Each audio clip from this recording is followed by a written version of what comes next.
සුබ දවසක්. ඔබ දන්නවා දැන්ට මාසයකට පමණ පෙර ඊශ්‍රායලය සහ ඉරානය අතර යුද්ධගෙන ඇවිලුණ. එම ඔවුන් දෙදෙනා තමන්ගේ භූමියට විශාල වශයෙන් හානි කර ගමින් දැන් යුද්ධයේ යෙදෙන ගමන් තමයි ඉන්නේ. රාජ්‍යයන් දෙකම ඉතාම බලවත් වුණත් මෙම යුද්ධය ඔවුන් දෙදෙනාටම සමාන වාසි ගෙන දෙන ආකාරයෙන් තමයි ඇදී යන්නේ. ඉතින් අපි දන්නේ නැහැ කවුරු දිනයිද කියලා. ඉතින් අද මේ වීඩියෝ එකේ මම කතා කරන්න හිතාගෙන ඉන්නේ යන්නේ පිළිබඳවයි. ඒ කියන්නේ කවුද ශක්තිමත්, ඒ වගේම යුද්ධ බලය අතින් කවුද ප්‍රමුඛ ස්ථානයේ ඉන්නේ, ඒ වගේම මෙම යුද්ධයෙන් දිනන්නේ කවුද, අන්න ඒ වගේ දේවල් අනුමාන කරලා තමයි මම මේ වීඩියෝ එක හදලා තියෙන්නේ. හරි, එහෙනම් අපි වීඩියෝ එකට යන්න ඉස්සෙල්ලා තාම SL News channel එක subscribe කරලා නැත්නම් පහළ තියෙන subscribe button එකත් ඔබන්න. ඒ වගේම මේ වීඩියෝ එක recommend වෙන්නේ ඔයාලා දාන like එකෙන්. ඒක නිසා අමතක නොකර like එකකුත් දාගෙන යන්න. එහෙනම් අපි යමු වීඩියෝ එකට. හරි, මාතෘකාව තමයි කවුද බලවත්. ඔබ දන්නා ඊශ්‍රායලය කියන්නේ ඉතාම කුඩා භූමියක්. හරියටම කිව්වොත් වර්ග කිලෝමීටර 22කට වඩා පොඩ්ඩයි විශාල. ඊශ්‍රායලයට ඔයිට කලින් තිබ්බ ඔයිටත් වඩා කුඩා භූමියක්. ඔවුන් විවිධ අවස්ථාවලදී අනිත් රටවල් එක්ක ඇති කරගත්ත විවිධ ගැටුම් වලින් අනතුරුව තමයි ඔය තරමට හරි රට ලොකු කර ගැනීමට උන්ට හැකි වුණේ. ඊශ්‍රායලයේ ජනගහනය ගැන කිව්වොත් හරියටම 1,94,000ක් විතර වෙනවා. ඊශ්‍රායලය ඉරානයේ ඉඳන් කිලෝමීටර 1789ක ප්‍රමාණ දුරකින් තමයි පිහිටා තිබෙන්නේ. අපි ඉරානයට ගියොත් වර්ග කිලෝමීටර් 16,45,000ක පමණ විශාල භූමි ප්‍රමාණයකට ඉරානය උරුමවා කියනවා. ඒ වගේම ලෝකයේ 17 වන විශාලතම තනි රාජ්‍යත් ඉරානයයි. ඒ වගේම ඉරානයේ ජනසංඛ්‍යාව 8,59,000 ඉක්මවනවා. මුලින්ම අපි රටවල් අතර මිසයිල් තාක්ෂණය ගැන කතා කරන විට ඉරානය කියන්නේ මිසයිල් වල මහගෙදර කියලා කියන්න පුළුවන්. ඉරානයේ සතු එමාත් සහ ගදාර් ලෙස මිසයිල් වර්ග දෙකක් තිබෙනවා. මේවා දිගුදුර කෙහිම් සඳහා යොදා ගැනීමට හැකියි. මේවා කිලෝමීටර් 600 සිට ඉහළට යා හැකි ප්‍රබල මිසයිල් වෙනවා. මෙම රාජ්‍යයන් දෙක න්‍යෂ්ටික යුද්ධයෙන් සමන්විත වෙනවා. ඒ කියන්නේ රටවල් දෙකේම ක්‍රියාකාරී යුරේනියම් පවතින බවයි. ඉරානයේ න්‍යෂ්ටික අවි සඳහා ප්‍රසිද්ධ නොවුනත් ඔවුන් සතුව මෙවැනි කිලෝග්‍රෑම් ටොන් 4.5ක පමණ පුපුරණ ද්‍රව්‍ය සහිත ආයුධ තිබෙනවා.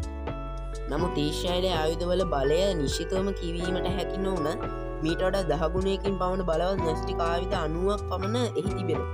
ඒ වගේම න්‍යෂ්ටික බැලස්ටික් මිසයිලයක් වන ජෙරිනෝ 3 නම් අවියට කිලෝමීටර් 65,000 සිට 11,500 දක්වා ඉතා දීර්ඝ දුරකින් ගමන් කළ හැකිය. ඉරානයේ ගුවන් ආරක්ෂණ පද්ධතිය, ඒ කියන්නේ එයාර් ඩිෆෙන්ස් සිස්ටම් එකෙන් ඊශ්‍රායල මිසයිල් රිංගාගේ ඉතා සූක්ෂමයි. මීට අමතරව ඉරානයෙන් එල්ල කරන මිසයිල් ඊශ්‍රායලයට ඇතුල් වීමට පෙර ඒවා විනාශ කරන්න පාර්ශව ගණනාවක් බලාගෙන ඉන්නවා. ඒ තමයි ඉරානයේ ස්ථානගත වෙලා ඉන්න ඇමරිකන් හමුදාව. ඒ වගේම එක්සත් අරාබි එමිරාත් රාජ්‍යයේ පංච රෆේල් ගුවන් බලයනිය, පර්සියන් බොක්කේ රඳවා ඇති ඇමරිකානු යුද නැව් හා බ්‍රිතාන්‍යයට අයත් ටයිෆූන් සහ F-13 වගේ අතිනවීන ගුවන් හමුදාවල බලයනියකට එකතුවක් මේ සඳහා ඔවුන් භාවිත. නමුත් මේ සියල්ල බිඳගෙන ඉදිරියට ඇවිල්ලා තමයි ඉරානයේ මිසයිල් ඊශ්‍රායලයට වදින්නේ. ඇත්තටම ගත්තොත් ඉරානයේ මිසයිල් තාක්ෂණය ඉතා ඉහළ මට්ටමක පවතිනවා. ඉරානයේ සෙබළු අතින් ගත්තොත් 6,10,000 ඉක්ම වූ සෙබළුන් සංඛ්‍යාවක් ඔවුන්ට සිටිනවා. නමුත් ඊශ්‍රායලයට ක්‍රියාකාරී සෙබළුන් සිටින්නේ 1,70,000ක් පමණයි. නමුත් මොවුන් යුද්ධයට සම්බන්ධ වී සිටින ඉතා අත්දැකීම් බහුලය වෙනවා. ඉරානයට මේ අතින් අවාසියක් තිබෙනවා. ඒ තමයි මෙම සෙබළුන් ගවුන්ඩ් ඔපරේෂන් අතින් අත්දැකීම් අඩුවී.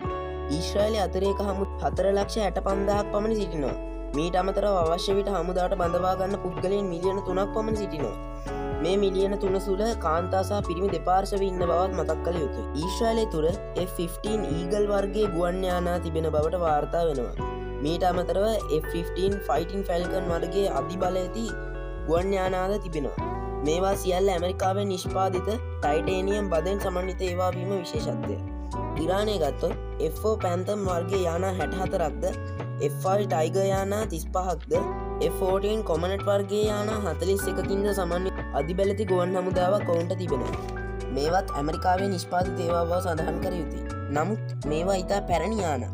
නවීන ඒවා විදිහට ගත්තොත් චීනයේ නිෂ්පාදිත චෙන්ගු F-7 වර්ගයේ ප්‍රහාරක යානා 17ක්ද, රුසියාවේ නිෂ්පාදිත සුකියෝසු 24 වර්ගයේ යානා 21කින්ද සමන්විත වෙනවා.